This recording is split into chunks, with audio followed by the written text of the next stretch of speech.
Hello everyone, my name is Colton, and today I'm going to be reading you the story of the Velveteen Rabbit, written by Marjorie Williams and illustrated by Robin Officer.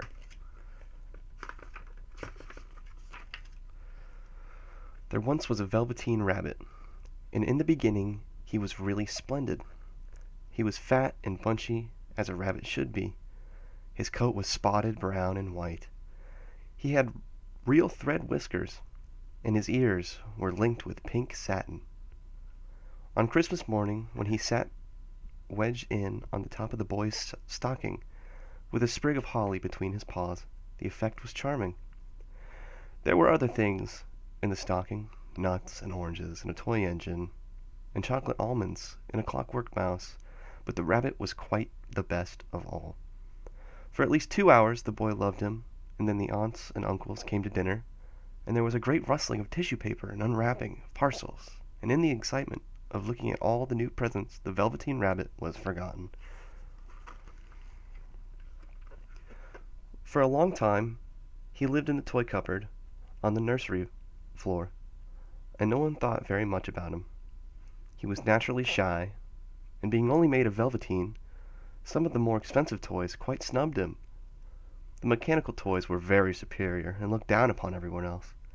They were full of modern ideas and pretended they were real. The model boat, who had lived through 2 seasons and lost most of his paint, caught the tone of them and never missed an opportunity of referring to his rigging in technical terms. The rabbit could not claim to be a model of anything, for he didn't know that real rabbits existed. He thought they were all stuffed with sawdust like him, and he understood that the sawdust was quite out of date and should never be mentioned in modern circles. Even Timothy, the jointed wooden lion, who was made by the disabled soldiers, and should have had broader views, put on airs and pretended that he was connected with the government. Between them all, the little poor rabbit was made to feel himself very insignificant and commonplace, and the only person who was kind to him at all was the Skin Horse. The Skin Horse had lived longer in the nursery than any of the others. He was so old that his brown coat was bald in patches and showed the seams underneath, and most of the hairs in his tail had been pulled out to string bead necklaces.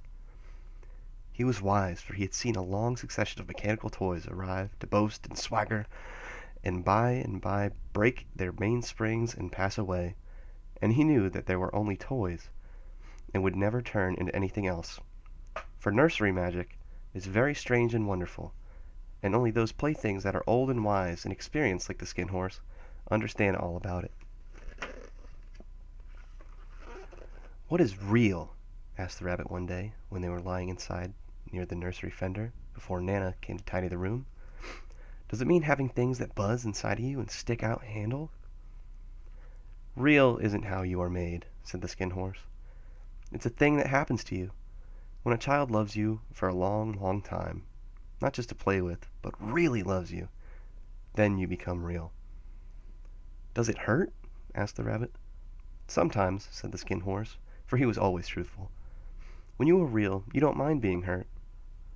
"Does this happen all at once, like being wound up?" he asked, "or bit by bit?" "It doesn't happen all at once," said the Skin Horse. "You become. It takes a long time.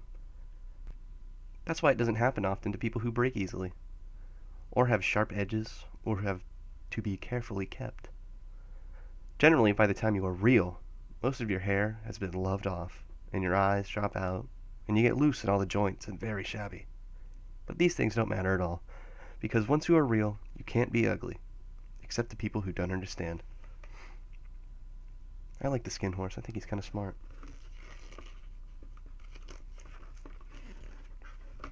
"I suppose you are real?" said the rabbit.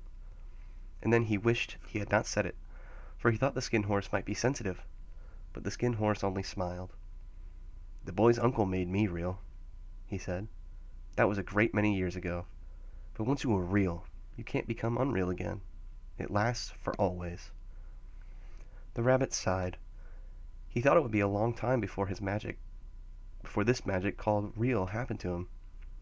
He longed to become real, to know what it felt like, and yet the idea of growing shabby and losing his eyes and whiskers was rather sad.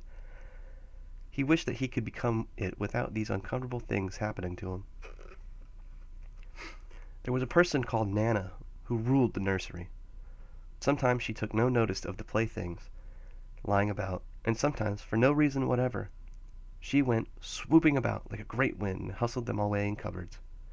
She called this tidying up, and all the playthings hated it, especially the tin ones. The rabbit didn't mind it so much, for wherever he was thrown, he came down soft. One evening, when the boy was going to bed, he couldn't find the china dog that always slept with him. Nana was in a hurry, and it was too much trouble to hunt for china dogs at bedtime, so she simply looked about her, and seeing that the toy cupboard door was stood open, she made a swoop. "Here," she said, "take your old bunny. He'll do to sleep with you." And she dragged the rabbit out by one ear, and put him into the boy's arms. That night, and for many nights after, the Velveteen Rabbit slept in the boy's bed. At first he found it rather uncomfortable, for the boy hugged him very tight, and sometimes he rolled over on him, and sometimes he pushed him so far under the pillow that the rabbit could scarcely breathe. And he missed, too, those long moonlight hours in the nursery, when all the house was silent, and his talks with the Skin Horse. But very soon he grew to like it, for the boy used to talk to him, and made nice tunnels for him under the bedclothes that he said were like the burrows that real rabbits lived in. And they had splendid games together, in whispers, when Nana had gone away to her supper and left the nightlight burning on the mantelpiece. And when the boy dropped off to sleep, the rabbit would snuggle down close under his little warm chin and dream, with the boy's hands clasped close around him all night. And so time went on, and the little rabbit was very happy. So happy that he never noticed how his beautiful velveteen fur was getting shabbier and shabbier, and his tail coming unsewn, and all the pink rubbed off his nose where the boy had kissed him.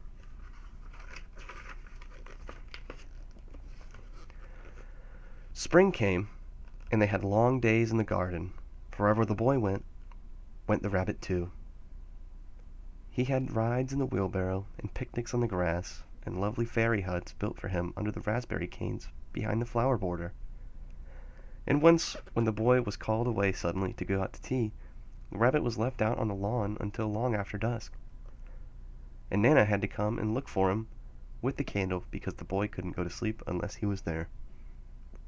He was wet through with dew and quite earthy from diving into the burrow the boy had made for him in the flower bed, and Nana grumbled as she rubbed him off with the corner of her apron.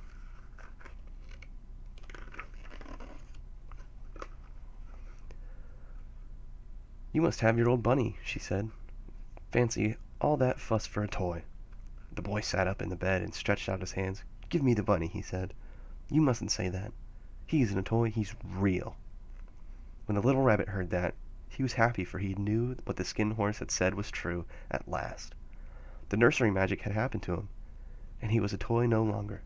He was real. The boy himself had said it.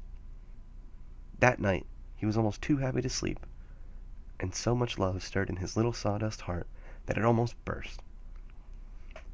And into his boot-button eyes, they had long ago lost their polish, there came a look of wisdom and beauty, so that even Nana noticed it next morning when she picked him up and said, "I declare, if that old bunny hasn't got quite a knowing expression."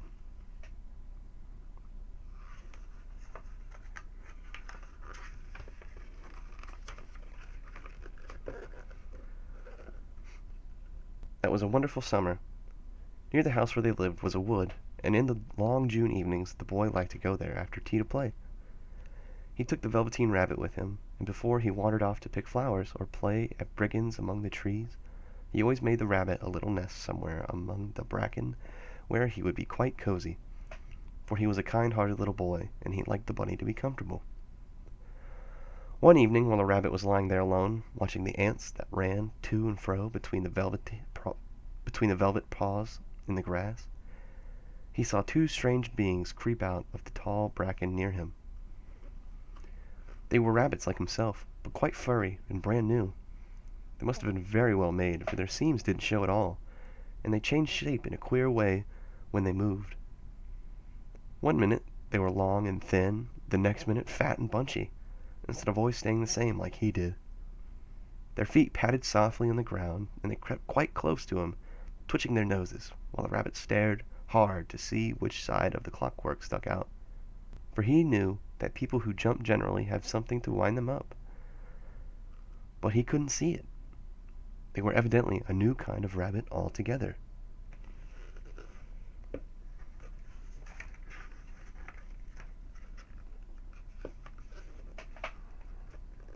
They stared at him, and the little rabbit stared back. And all the time their noses twitched. "Why don't you get up and play with us?" one of them asked. "I don't feel like it," said the rabbit, for he didn't want to explain the fact that he had no clockwork. "Huh!" said the furry rabbit. "It's as easy as anything." And he gave a big hop sideways and stood on his hind legs. "I don't believe you can," he said. "I can," said the little rabbit. "I can jump higher than anything." He meant when the boy threw him, but of course he didn't want to say. "Can you hop on your hind legs?" asked the furry rabbit. That was a dreadful question, for the Velveteen Rabbit had no hind legs at all. The back of him was made all in one piece, like a pincushion. He sat still in the bracken and hoped that the other rabbits wouldn't notice. "I don't want to," he said again. But the wild rabbits have very sharp eyes, and this one stretched out his neck and looked.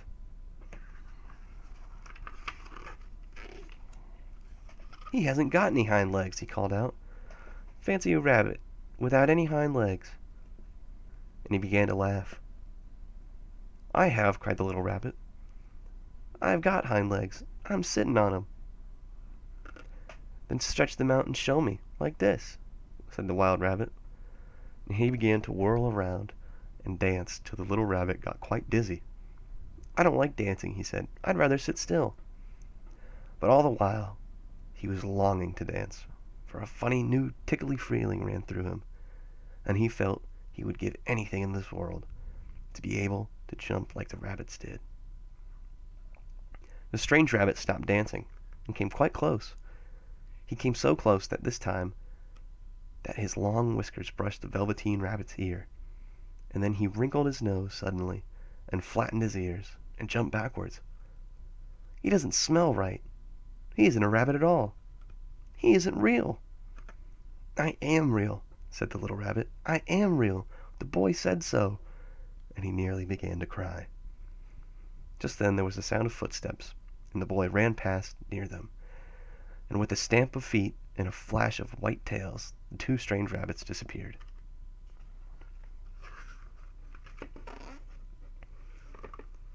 "Come back and play with me," called the little rabbit. "Oh, do come back. I know I am real." But there was no answer, only the little ants that ran to and fro, and the bracken swayed gently where the two strangers had passed. The Velveteen Rabbit was all alone. "Oh dear," he thought. "Why did they run away like that? Why couldn't they stop and talk to me?" For a long time he lay very still, watching the bracken and hoping they would come back. But they never returned, and presently the sun sank lower and the little white moths fluttered out, and the boy came and carried him home.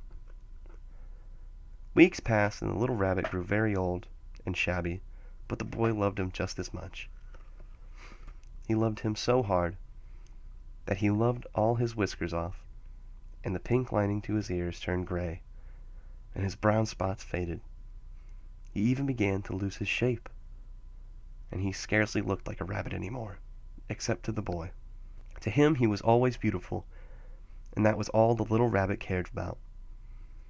He didn't mind how he looked to other people, because the nursery magic had made him real, and when you are real, shabbiness doesn't matter.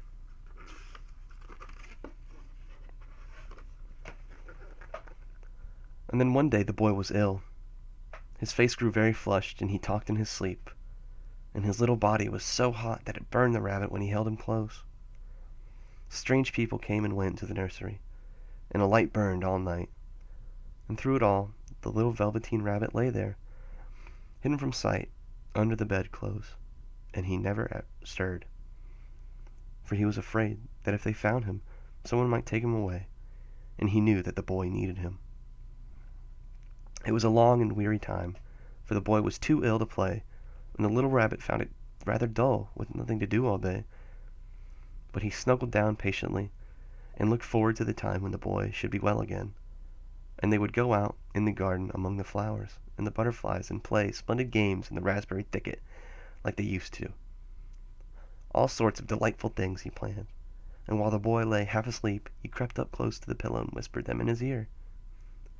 And presently the fever turned, and the boy got better. He was able to sit up in bed and look at picture books while the little rabbit cuddled close at his side. And one day they let him get up and dress.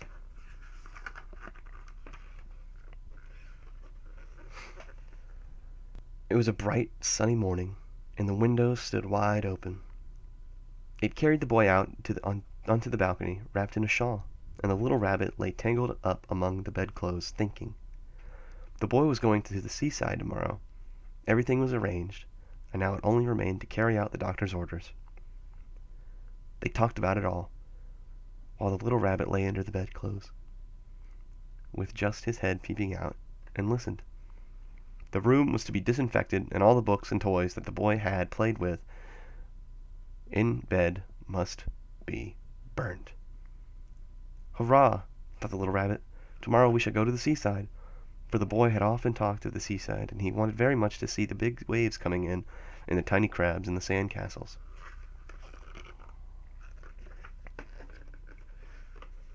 Just then Anna caught sight of him.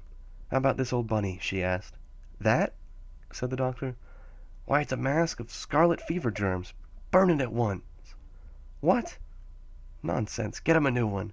He mustn't have that any more." And so the little rabbit was put into a sack with the old picture books and a lot of rubbish and carried out to the end of the garden behind the fowl house. That was a fine place to make a bonfire. Only the gardener was too busy just then to attend it.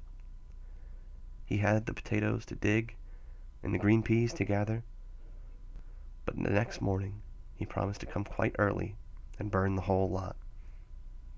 That night the boy slept in a different bedroom, and he had a new bunny to sleep with. It was a splendid bunny, all white plush with real glass eyes, but the boy was too excited to care very much about it, for tomorrow he was going to the seaside, and that in itself was such a wonderful thing that he could think of nothing else. It's getting a little hairy for our bunny friend here.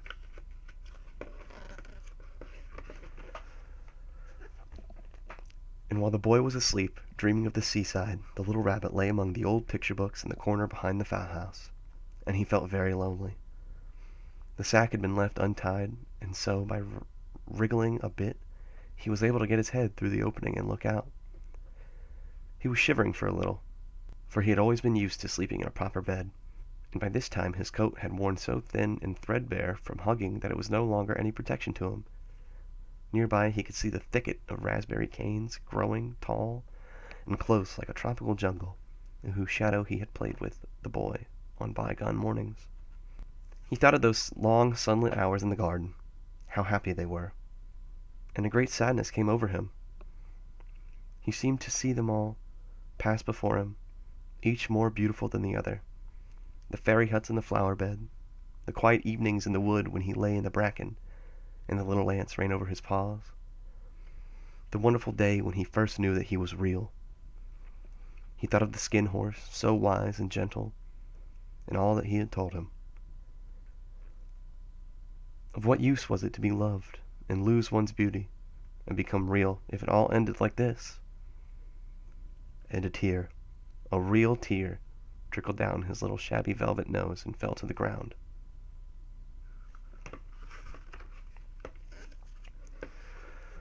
And then a strange thing happened. For where the tear had fallen, a flower grew out of the ground. A mysterious flower, not at all like any that grew in the garden. It had slender green leaves the color of emeralds, and in the center of the leaves a blossom like a golden cup. It was so beautiful that the little rabbit forgot to cry, and just lay there watching it. And presently the blossom opened, and out of it there stepped a fairy. She was quite the loveliest fairy in the whole world. Her dress was of pearl and dewdrops, and there were flowers round her neck and in her hair, and her face was like the most perfect flower of all. And she came close to the little rabbit, and gathered him up in her arms, and kissed him on his velveteen nose that was all damp from crying. "Little rabbit," she said, Don't you know who I am?" The rabbit looked up at her, and it seemed to him that he had seen her face before, but he couldn't think where. "I am the nursery magic fairy," she said. "I take care of all the playthings that the children have loved. When they are old and worn out, and the children don't need them any more, then I come to take them away with me and turn them into real." "Wasn't I real before?" asked the little rabbit.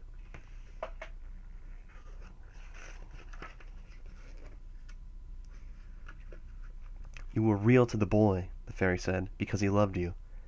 Now you shall be real to everyone." And she held the little rabbit close in her arms and flew with him into the wood. It was light now, for the moon had risen. All the forest was beautiful, and the fronds of the bracken shone like frosted silver. In the open gate between the tree trunks, the wild rabbits danced with their shadows on the velvet glass. It was light now, for the moon had risen. All the forest was beautiful, and the fronds of the bracken shone like frosted silver. In the open glade between the tree trunks, the wild rabbits danced with their shadows on the velvet grass. But when they saw the fairy, they'd all stopped dancing and stood around in a ring to stare at her. "I've brought you a new playfellow," the fairy said. "You must be very kind to him, and teach him all that he needs to know in Rabbitland, for he is going to live with you forever and ever." And she kissed the little rabbit again and put him on the ground in the grass. "Run and play, little rabbit," she said. But the little rabbit sat quite still for a moment and never moved. For when he saw all the wild rabbits dancing around him, he suddenly remembered about his hind legs, and he didn't want them to see that he was made all in one piece. He did not know that when the fairy kissed him that last time, she had changed him altogether. And he might have sat there a long time, too shy to move, if just then something hadn't tickled his nose, and before he thought what he was doing, he lifted his hind toe to scratch it. And he found that he actually had hind legs. Instead of dingy velveteen, he had brown fur and soft and shiny. His ears twitched by themselves, and his whiskers were so long that they could brush the grass. He gave one leap, and the joy of using those hind legs was so great, he went springing about the turf on them, jumping sideways and whirling around as the others did, and he grew so excited that when at last he did stop to look for the fairy, she had gone. He was a real rabbit at last, at home with the other rabbits. Autumn passed, and winter, and in the spring, when the days grew warm and sunny, the boy went out to play in the wood behind the house. And while he was playing, two rabbits crept out from the bracken and peeped at him. One of them was brown all over, but the other had strange markings under his fur, as though long ago he had been spotted, and the spots still shone through. And about his little soft nose and his round black eyes there was something familiar, so that the boy thought to himself, "Why, he looks just like my old bunny that was lost when I had scarlet fever." But he never knew that it really was his own bunny, come back to look at the child who had first helped him to be real. That's a nice little story.